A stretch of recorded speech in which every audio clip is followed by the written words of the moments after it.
शेतकरी बंधू भगिनी, आपल्याला खरेदी आपली चालू करता येते ना? आणि शास्त्रज्ञांनी आणि बाकीच्या भारताला कोणता आहे त्याचा वेगळा आहे काय? बोलायसाठी तसं काही शिल्लक नाहीच आहे, पण तरी मला 2-3 गोष्टी सांगायच्या आहेत.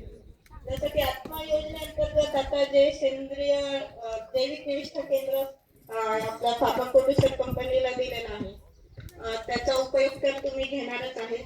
पण ही फार्मर प्रोड्युसर कंपनी ही 10 गटांची मिळून झालेली आहे आणि गट स्तरावर पण 1 लाखाची अशी जैविक निविष्ठा केंद्र आहे. तर इथं जसं 10 ड्रम फेरी किंवा ट्रायकोडर्मा असे वेगळे वेगळे एकाच ठिकाणी 5 लाखाचे आहेत, तर तुमच्याकडे 1-1 लाखाचे जे आहेत, तर तुमच्या गटातील प्रत्येकाने म्हणजे प्रत्येक गटाने जर वेगळ्या वेगळ्या निविष्ठा तयार केल्या आणि त्या जर पुरवठा केला तर म्हणजे एकच निविष्ठा भरमसाठ होणार नाही आणि सगळ्याच निविष्ठा तुमच्या तालुक्यातील शेतकऱ्यांना उपलब्ध होतील. म्हणजे आता शेतकरी जो केमिकल्स वापरतो किंवा फर्टिलायझर्स म्हणजे खत औषध जे वापरतो, कारण त्यांना दुकानात गेलं की ते लगेच भेटतं, रेडीमेड आणायचंय आणि फवारायचंय. आणि नैसर्गिक निविष्ठा जे वापरायचंय किंवा जैविक निविष्ठा त्या स्वतः तयार कराव्या लागणार शेतकऱ्यांना आणि नंतर वापराव्या लागणार. त्याच्यामुळे शेतकरी नैसर्गिक किंवा सेंद्रिय शेतीकडे वळत नाही. पण जर तुम्ही निविष्ठा केंद्राच्या माध्यमातून निविष्ठा तयार करून जर त्यांना उपलब्ध करून दिले तर नक्कीच शेतकरी सेंद्रिय शेतीकडे वळतील. आणि जसं त्या आधीच्या सर्वच माझ्या सहकार्याने सांगितलंय की आयुष्यमान कमी झालं आहे. तुमचंच आयुष्यमान कमी नाही झालंय, आपल्या जमिनीचं पण आयुष्यमान कमी झालेलं आहे. आता जमिनीला आपण काळी आई म्हणतो आणि तिच्या पोटातून जे धान्य येतं ते आपण खातो. आता तुम्ही औषधं द्या किंवा खत द्या, कुठं देतो आपण? जमिनीत. आणि जमिनीतून जे पिकामध्ये येतात ते आपल्या पोटात जातात आणि त्यामुळे आपलं आरोग्य खराब आहे. म्हणजे आपलं आरोग्य खराब व्हायच्या आधी आपण आपल्या जमिनीचं आरोग्य खराब केलेलं आहे आणि ते सुधारायचं काम ह्या नैसर्गिक निविष्ठा किंवा जैविक निविष्ठा करतात. त्यांचे जे उपयोगी जीवाणू जमिनीत असतात ते त्यांना उपलब्ध करून द्यायचं काम ह्या निविष्ठा करतात आणि त्यामुळे जे तुम्ही त्या निविष्ठा वापरणार त्या सहजासहजी पिकाला उपलब्ध होतात आणि पिकांचे पण आरोग्य चांगलं राहतं आणि त्यांचे जे उत्पादन येणार आहे ते पण चांगल्या क्वालिटीचे येऊन तेही तुमच्यासाठी आरोग्यासाठी चांगलंच असणार आहे.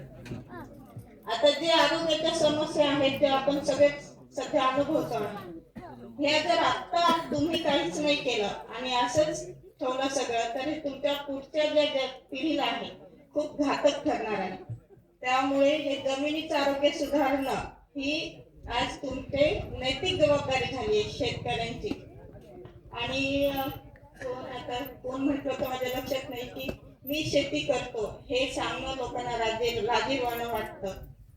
पण सध्या पुढच्या भविष्य काळात फक्त शेतीलाच महत्व असणार आहे, कारण लोक काही बंद करू शकतील, तुमची गाडीवर फिरणं हे ते, पण कुणीही खाणं बंद करू शकत नाही.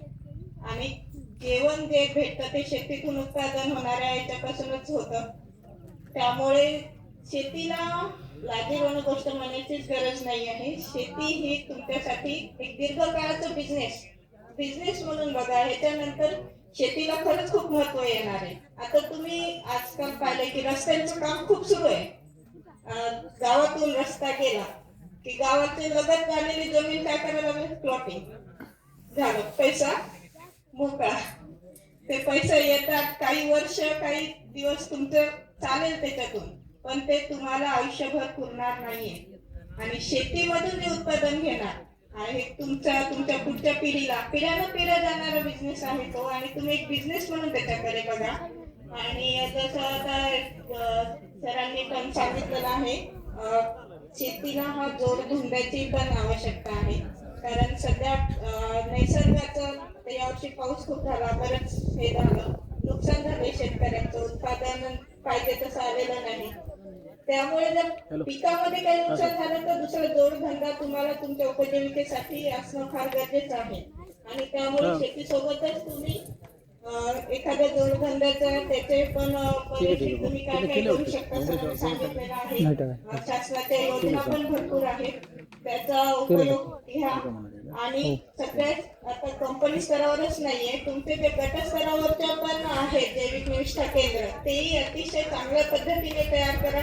वेगळ्या वेगळ्या जैविक निविष्ठा तयार करा, म्हणजे तुमच्या तालुक्यातील त्या सगळ्या शेतकऱ्यांना एका ठिकाणी उपलब्ध होतील आणि त्याचा वापर वाढेल. आणि तुमच्या पुढील कार्याला शुभेच्छा देऊन मी माझे 2 शब्द थांबवते.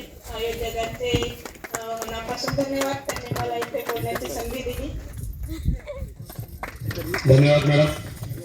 मॅडमला